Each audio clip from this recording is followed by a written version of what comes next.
Good morning.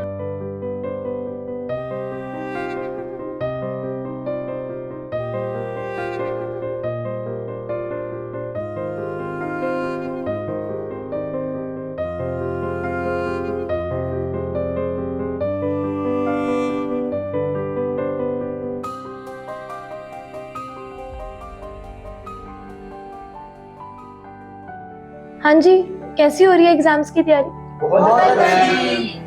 Good.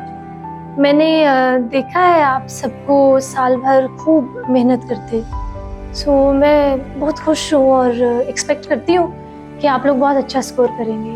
और इससे आगे जो फेज़ आने वाला है वो आपके करियर के लिए, आपके फ्यूचर के लिए बहुत इम्पोर्टेंट है। And I really want and wish कि जब आप अपने करियर का चुनाव करते हैं तो अपने इंटरेस्ट को और अपनी सलाहियतों को एनालाइज करें और फिर अपने करियर का चुनाव करें। एंड आई प्रॉमिस यू कि इस सारे प्रोसीजर में, इस सारे अमल में मैं आपके साथ साथ रहूँगी। अच्छा होगा कि अगर रिजल्ट आने के एक हफ्ते बाद हम दोबारा इसी मीटिंग रूम में मिलें और इस हवाले से जो भी आपके कंसर्न्स हैं या जो आपकी चॉइसेस हैं उसके बारे में हम बात करें, डिस्कस करें और फिर कुछ फाइनलाइज करें। What do you say? Are you happy? Good. और अब है आप सबके लिए मेरे पास एक सरप्राइज। जब आपका रिजल्ट आ जाएगा एंड आई नो कि आप बहुत अच्छा स्कोर करेंगे तो मैं आपको एक पार्टी दूंगी। Are you happy?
I welcome you all.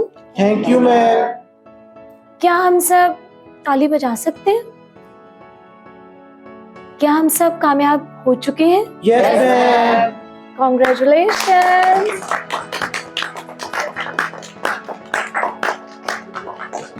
खुदावंद के फजल से आज आप सब अपनी ज़िंदगी के एक ऐसे मुकाम पर मौजूद हैं जहां आपके सामने मुख्तलिफ रास्ते हैं। अगर आप अपनी सलाहियतों और इंटरेस्ट के मुताबिक रास्ता चुनेंगे तो यकीनन आपका मुस्तकबिल रोशन है। वक्त और हालात के मुताबिक मुश्किलात तो आती हैं, मगर अगर हम हिम्मत से काम लेते हैं तो कामयाबी यकीनन हमारे कदम चूमती है। और बच्चों याद रखें, मुश्किल रास्तों की मंजिल हमेशा खूबसूरत होती है।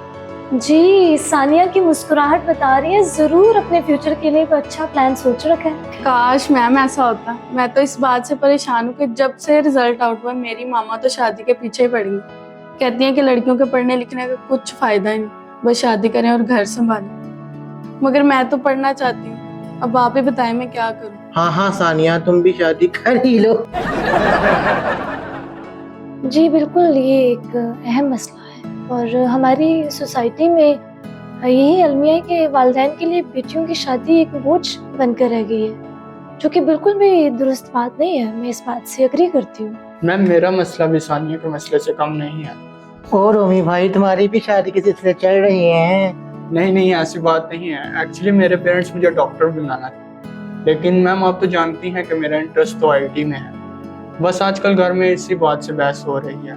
मैम, मैं तो सोचता हूँ जो मेरा इंटरेस्ट है मैं उसी में कामयाब हो सकूँ। जी बिल्कुल ठीक कहा रोहाना आपने। असल में माँ बाप भी अपने बच्चों का अच्छा ही सोचते हैं। दर हकीकत माँ बाप सिर्फ बच्चों का भला चाहते हैं, और जब खुदा ने इंसान को बनाया तो उसने एक प्लान के साथ हम सबको बनाया है और उसी के मुताबिक हम सबको सलाहियतें भी बख्शी हैं। तो जब माँ बाप बच्चों की रहनुमाई करते हैं तो उनको इस बात को ज़रूर सोचना चाहिए कि वो उनकी सलाहियतों को देखते हुए उनकी रहनुमाई करें। मैडम मैं भी बहुत कंफ्यूज हूँ इन दिनों में। एक तरफ मेरी मम्मा है और दूसरी तरफ मेरे पापा हैं। मम्मा कहती हैं कि तुम टीचिंग करो, वैसे मुझे खुद भी टीचिंग का शौक है, लेकिन मेरे पापा कहते हैं कि कोई ऐसा पेशा इख्तियार करो जिससे ज़्यादा पैसे कमा सके। शांति, मैं आपकी इस बात से बहुत मुतासिर हुई हूँ और बड़ी अच्छी सोच है आपकी। दरअसल माँ बाप भी बच्चों के लिए बहुत कुछ करते हैं, बड़ी मोहब्बत करते हैं उनसे। उस्ताद का भी माशरे में एक अपना मुकाम है। उस्ताद बच्चों की ज़हनी नशोनुमा करते हैं और इस तौर से उन्हें परवान चढ़ाते हैं कि हम सब मिलकर माशरे में एक बेहतर किरदार अदा कर सकें। जी मैम, और कायदे आज़म का भी यही कौल है कि एक तालीम याफ्ता औरत ही बाशऊर कौम को परवान चढ़ाती है, और यही सारा अमल जो है वो फिर बिल आखिर किसी भी मुल्क और कौम की तरक्की का बाइस बनता है। मैडम मैं डॉक्टर बनना चाहता हूँ ताकि मैं इंसानियत की खिदमत कर सकूँ, और मेरी खुदा ताला से भी यही दुआ है। बस इन सोचों में गुम था कि मेरे वालिद साहब की आवाज़ मेरे कानों से टकराई। हारून बेटा, जितना पढ़ लिया बहुत है, अब कुछ दिन आराम करो और फिर मेरे साथ दफ्तर आना शुरू कर दो। सच कहूँ तो प्रॉपर्टी का काम तो मेरी समझ से बिल्कुल बाहर है। अब मेरे पापा को ये बात कौन समझाए? मैडम आप बताएं ना, मुझे इस बारे में आप कोई हल बताएं। हारून, फिक्र ना करो, ऐसा कोई भी मसला नहीं जिसका खुदा के पास हल ना हो। आप पूरे ईमान और भरोसे के साथ खुदा से मांगो, खुदा जरूर आपकी मदद करेंगे। और जैन, आपके क्या इरादे हैं? मैं तो करूँगा 1 तीर से 2 शिकार, खाने भी अच्छे अच्छे खाऊंगा और करियर भी बनाऊंगा। इब्राहिम, आपने कुछ सोचा अपने बारे में? इब्राहिम, मैं आपसे बात कर रही हूँ। मैडम ऐसे अगर आप माइंड ना करें तो आज का सेशन मेरे लिए बिल्कुल यूजलेस है। मुझे अपने करियर के बारे में सोचने के लिए कोई टेंशन नहीं, क्योंकि मेरे फादर एक कामयाब बिजनेसमैन है और मैं उनके बिजनेस का इकलौता वारिस हूँ।